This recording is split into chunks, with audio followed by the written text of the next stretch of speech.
Hey guys, it's Leslie here. How are you doing?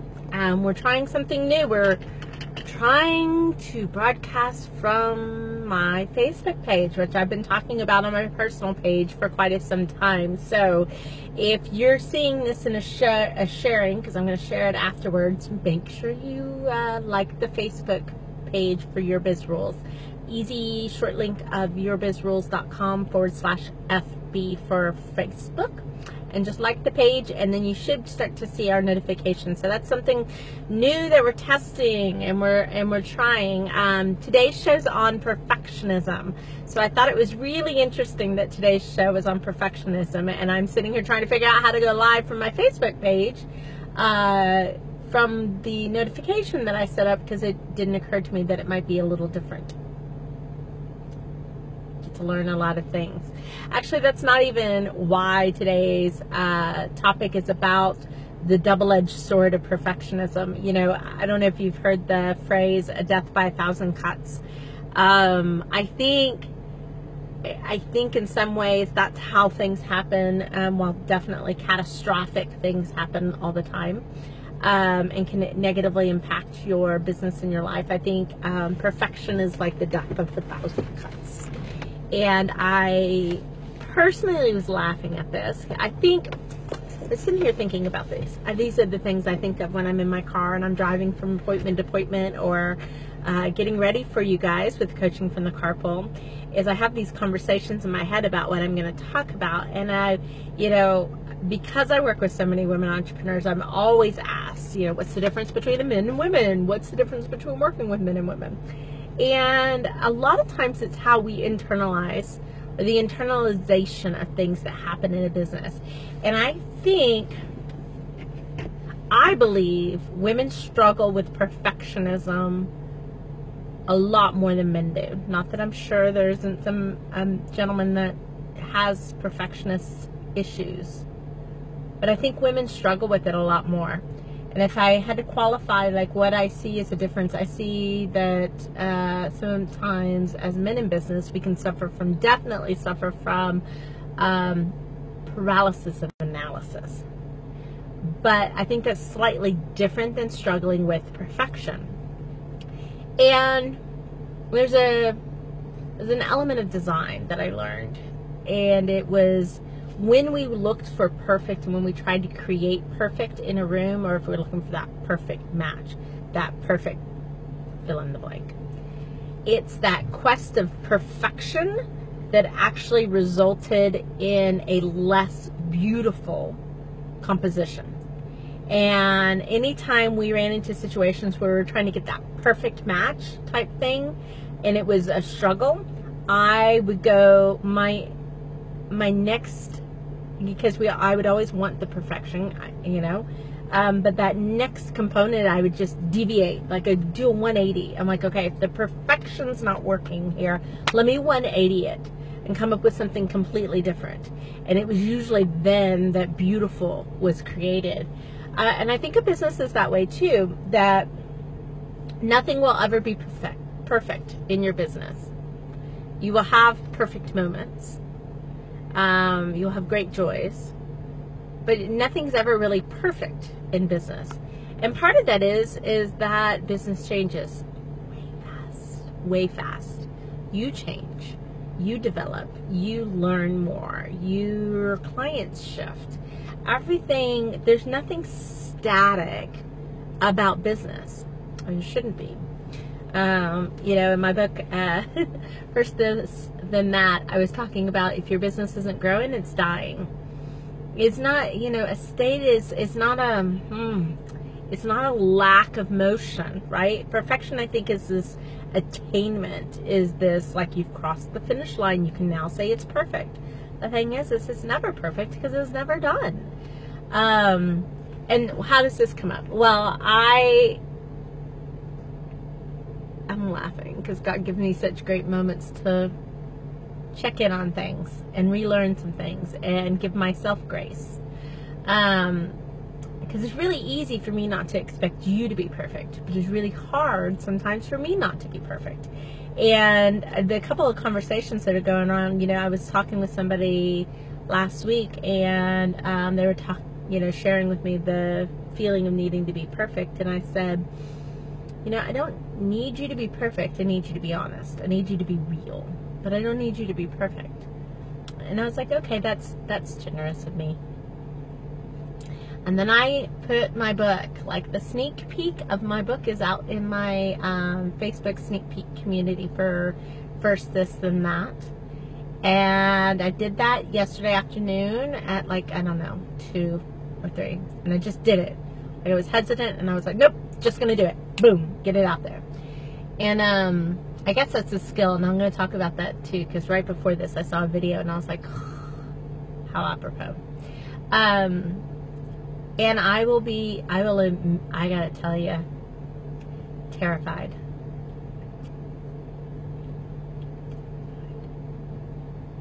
I don't get terrified too often, guys, and this is one big heck of a scary for me, is I put that out, and I know it's a good book, no doubt about that. What's scary to me is now everybody else is going to read it, and they're going to make judgments on it. And it's going to be good for some, and it's not going to be great for others, and that's okay. I'm really okay with like the logical side of that. The emotional side of it had me want to hurl or crawl into a corner and cry. And I actually called my college roommate. Actually, we've been doing Marco Polo a lot lately. I don't know if you use Marco Polo, but we've been Marco Poloing a lot, and I Marco Poloed her, and I was like, oh my God, I put it out there. I did it, and now I'm petrified. I was like, please just read it and let me know that you, who isn't even a business owner, think it's good. I was like, I just want somebody to think it's good. And that's really, I'm gonna get teary on you right now, but that's really a quest for perfection, right? It's I've put myself out there like I've never put myself out there. Like really lifted the veil to who I am in writing this book. I wasn't expecting this kind of metamorphosis to happen.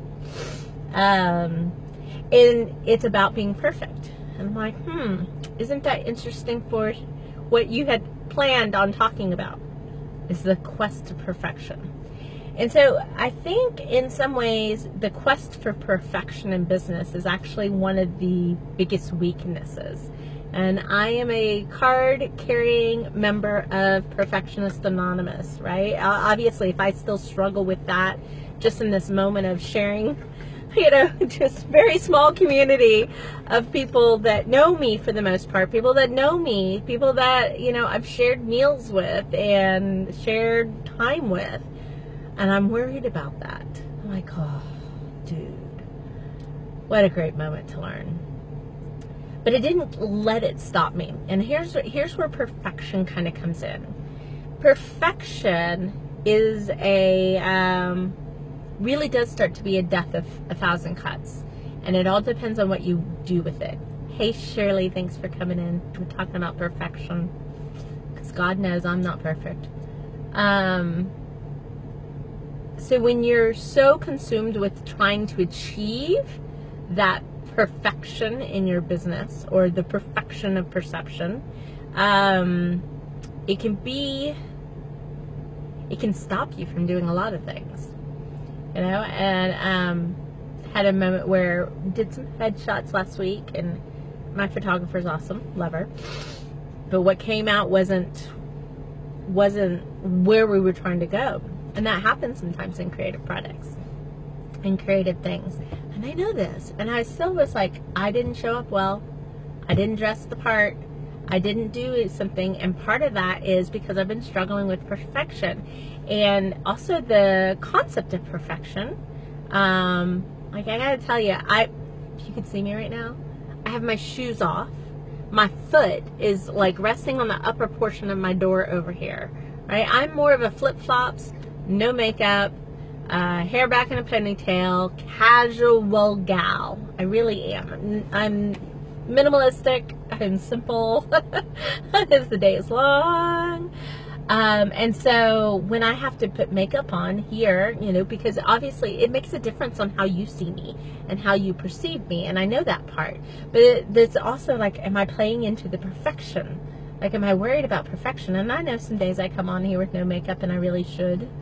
Some days I probably are not looking my best because I've been knee deep in details and cranking stuff out, and that's just the reality. And there's that question I go on in my brain about what am I representing? Because it is part of my business. So it's that double-edged sword, right, of perfection. Of really, I want to be real with you guys. That's not why I do what I do. But I also struggle with presenting the brand in a consistent enough way, in alignment with the values that I'm trying to convey.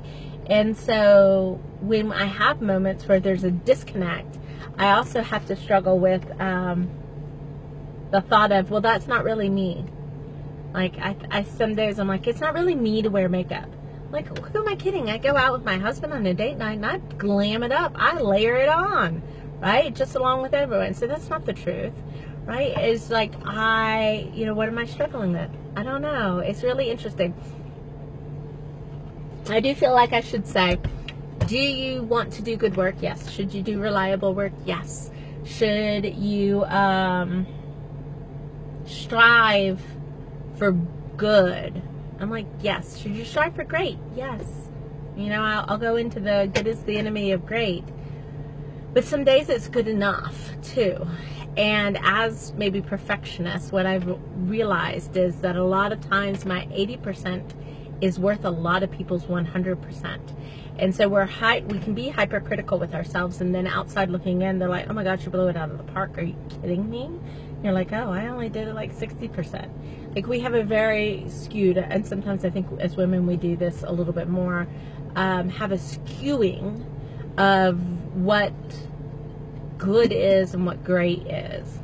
So I love, let me see if I remember the name correctly. So I just saw a video on Facebook posted by my friend Rose Calasari, and it was a video of this woman, Mel Robbins, and she was talking about a really tough time in her life when she was unemployed, bankrupt, behind in debt 6 ways come Sunday, and she was hitting snooze on her alarm. And she, said she watched a TV show that had a rocket, and she's like, that's it, I need to launch into my day, launch into my life. And so the next morning, alarm goes off, and she does the countdown, the 5, 4, 3, 2, 1, boom, and she gets out of bed. And she started noticing, she started doing this with the other things in life, just the countdown, 5, 4, 3, 2, 1, countdown. And I was like, oh, how perfect is that? Because when I was deciding whether or not to put my book out on my sneak preview page, I could have waited. I could have read it one more time. I could have really looked. In fact, as I was thinking about putting it, I saw a typo, right? I could have fixed that typo first and then gone out with it, but I didn't. I just did it. And I was scared, and I just did it. And I noticed, if you think about Mel Robbins' example of the counting down, you're just doing it, right?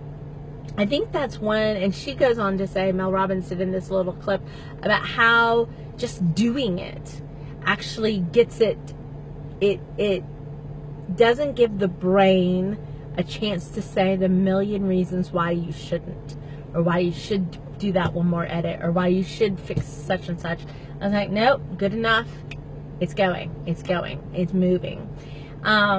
That's the difference of how you deal with perfection. I think as a human and as women entrepreneurs, perfect is going to be one of those things we fight. It's hard to undo generations of society training in one generation. We can only shift how we respond to it, And so if you shift how you respond to perfectionism and don't let it weigh you down, don't let it ruin the day. I have spent a lot of my day today on positive mindset build, and going back and looking at, okay, what is that really about? What am I really trying to do? Is this, am I on course? Yes, I'm on course. Okay, let me go lift myself up, and finding ways to do that. Not that I'm down, but I've cried a couple times today. I've got to be honest, right? But how do I pick myself out? How do I get moving past this need, this fear of being found less than perfect? Because I am less than perfect. I I know that, but still, do you want the world to know that? And so I've spent my day really pouring back in and recognizing that I have given out a lot in the last month, 2 months in the life. And so that's probably reasons why I'm in a dip when it comes to that, and why I'm responding so emotionally when it comes to this. So I've just been pouring back in, but I've also not stopped. It's that 5, 4, 3, 2, 1. It's the quick action and moving in, and just, it could be better, but if this is the worst, this ain't bad. Let's go. Let's go. Let's keep on moving. So most people know Napoleon Hill. They know Think and Grow Rich. Actually, I had one of my clients talking about Think and Grow Rich this morning. There's a second book he wrote called Outwitting the Devil. It's not as politically correct as Think and Grow Rich, but it's interesting because he talks about perfectionism and drifting, and that a drifter, the ones that are just waiting and waiting to be perfect and do it, you don't get any motion. You're just drifting.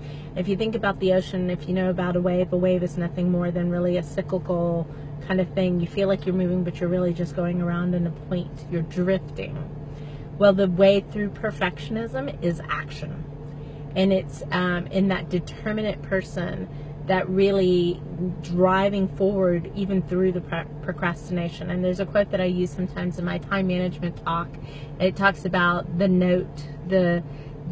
noting of somebody that's going somewhere, that has a defined ideal, that is taking action, taking steps towards whatever that ideal is, and how markedly different the universe sees them and admires them. Whereas a drifter is always finding a reason that now's not a good time, that now it's not perfect enough, that they need to wait and see, that they need to do, and where you find them in a year is exactly where they are. And that's always struck to me. And it's really, to me, it's a quest of perfection. And how are you using that to your advantage, and how are you allowing it to really take advantage of you? If you're in that drifter, if you let it hold you back, if you don't take the action that you need to take in your business. So perfection, that's why it's an addiction.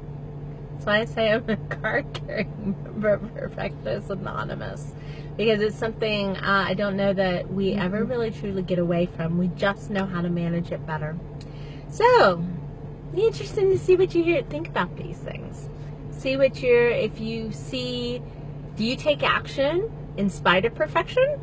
Or do you allow perfection to keep you from doing what you need to do in your business? I'd love to hear and see which side of the fence you're on, and just be sure to comment below. So this has been Coaching from the Carpool. Leslie Hasser, our first official episode on the Facebook fan page after, 75 episodes.